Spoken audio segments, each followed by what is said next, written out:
Hi everyone, so today I have an amazing video and I'll show you how to use the Gemini Flash image generation model in the most unique and creative ways. So this is not just random image editing or random image generation. You will be using the AI Studio and this is completely free. I already have another video covering the basics, so do watch that video. I'll provide the link in the description. So let's get started because this video has many examples. First of all, this is something which is called as the color splash effect. So what I'm doing is that I took an image and try to keep the face prominent or whatever subject you want to colorize. Then I said just recolor the eyes and make them blue, keeping everything else black and white. Now here you can see the eyes have been turned blue and everything else black and white. This is the color splash effect. You can use it in many different ways. You can color a single building and create everything else black and white and stuff like that. If it does not work at once, you can try it twice or thrice and it will work. So this was the first example.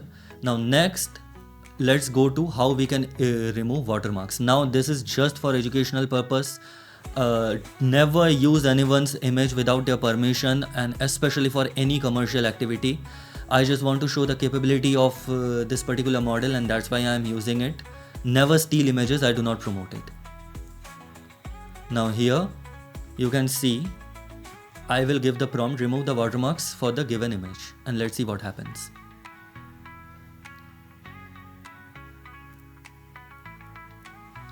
You can see it did not work for the first time, but do not worry, generate once or twice and it will provide an output.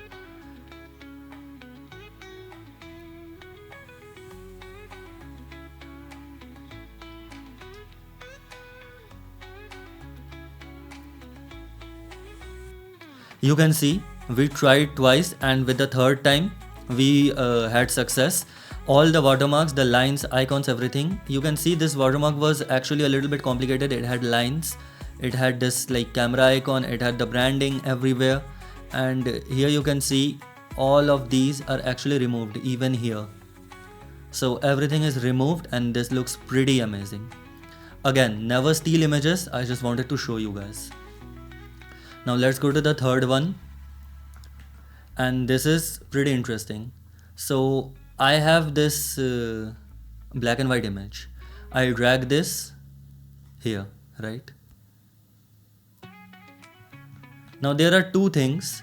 Firstly, I'll just say recolor this image and most of the time it does not work. It has a lower success, but I'll just show you what happens. If you write recolor this image, you can see it did not work very well.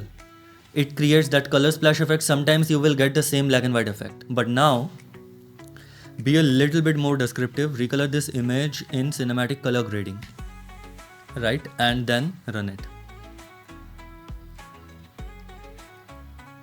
You can see we get a perfectly colored image. So this is what I was trying to say when I said that the prompting has to be a little bit smart.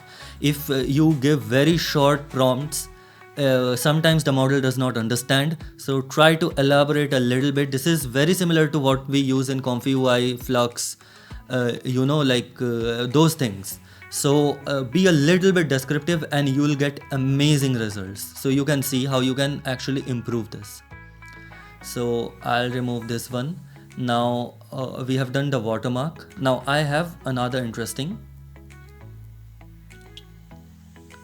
Let's say I'll choose this image, right? Show the same woman as holding a cup of coffee in a cafe. So it will try to create the same woman. Now see, this is actually pretty interesting because you can see that the generation is completely different, but this looks very same. You know, the face is same, the dress is same, and she is holding a cup of coffee in some kind of a cafe. So this is actually amazing if you have generated one face. I actually used this image because I wanted to show the similarity of the faces. But if you have generated one character image and you want to create a storyboard, and I'll actually bring some more videos in of Gemini Flash where I would be creating complete storyboards, but not in this video.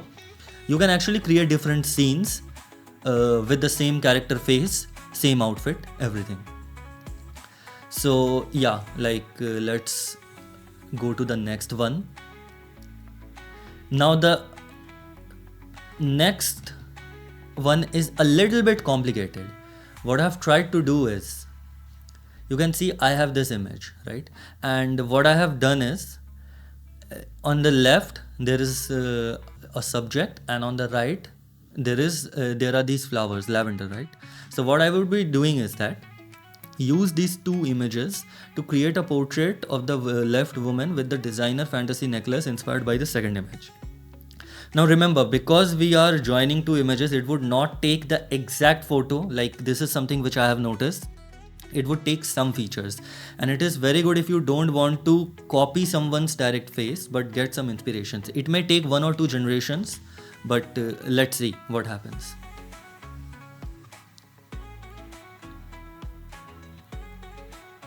So you can see that the face is not exactly same. It is very similar, but not exactly same. And the hairstyle is different, and main thing is the necklace. The background is there, but the necklace is also inspired somewhat by these lavenders, you know, and the color is there, even the texture. This kind of texture is present here. So this is actually amazing. If you create, like, you join two images, you can create different kinds of buildings, different kind of dresses. You can take an image of a monument or something like that, a historic place, and try to create outfits inspired by it. So this is very unique, and I actually loved it. So let's go to the next one. Now this is pretty interesting. I'll take the photo of rock, I'll drag it here, and here I would create a character head model for this character, and let's see what happens.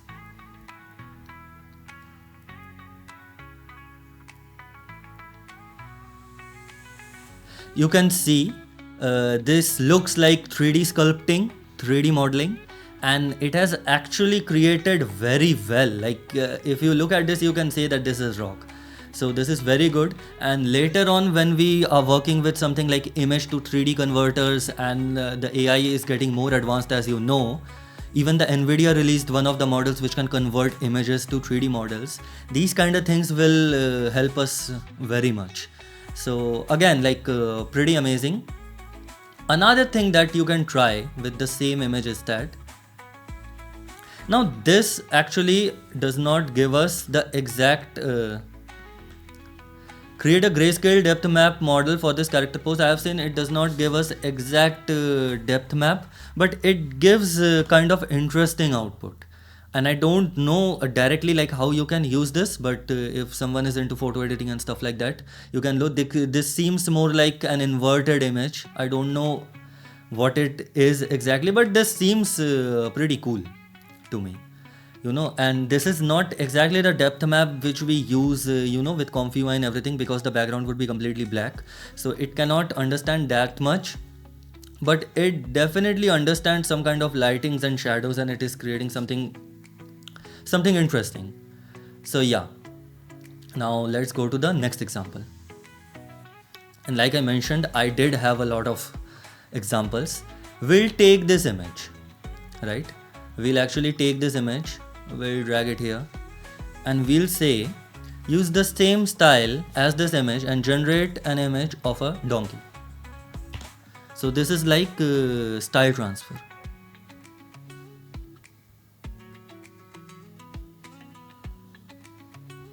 And you can see it kind of gives that similar effect, but if you are not satisfied with it, I would suggest you can generate once or twice, because it gives pretty amazing results as well.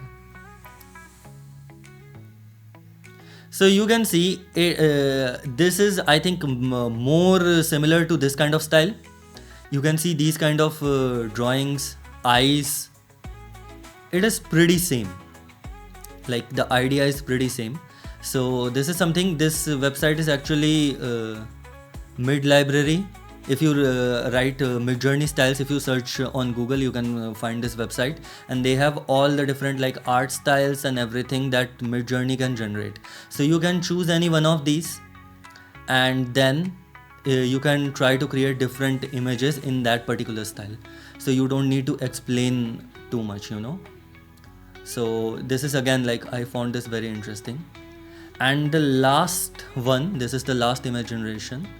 I'll show it. So basically, this image. So as you can see, this is also the profile picture for my channel. And what I'll say is that make the character look directly to the camera. And now let's see.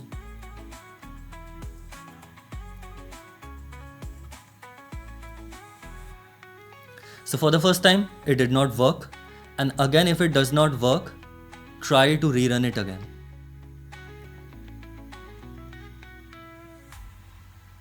And you can see it generated. Now this one is not, I wouldn't say is amazing, but it does the job, you know. And it does the job. It introduced some kind of artifacts here, which was not present here. But everything else is same. It is looking towards the camera. And if we try to generate this again, you can just play with it, like generate once or twice, and you will get different images. Sometimes you can see you will not get, and generate again.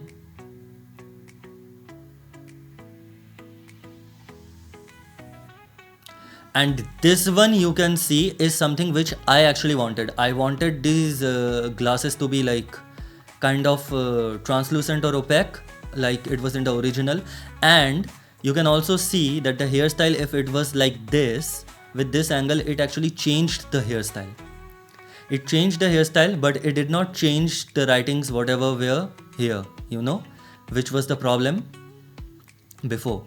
And everything else is same. So this actually is something I love, and I would actually keep this, like I would download this one. So yeah, this was it for the video, and if you have any kind of comments or doubts, put it in the comment section below, and I'll try to reply as soon as possible. Thank you.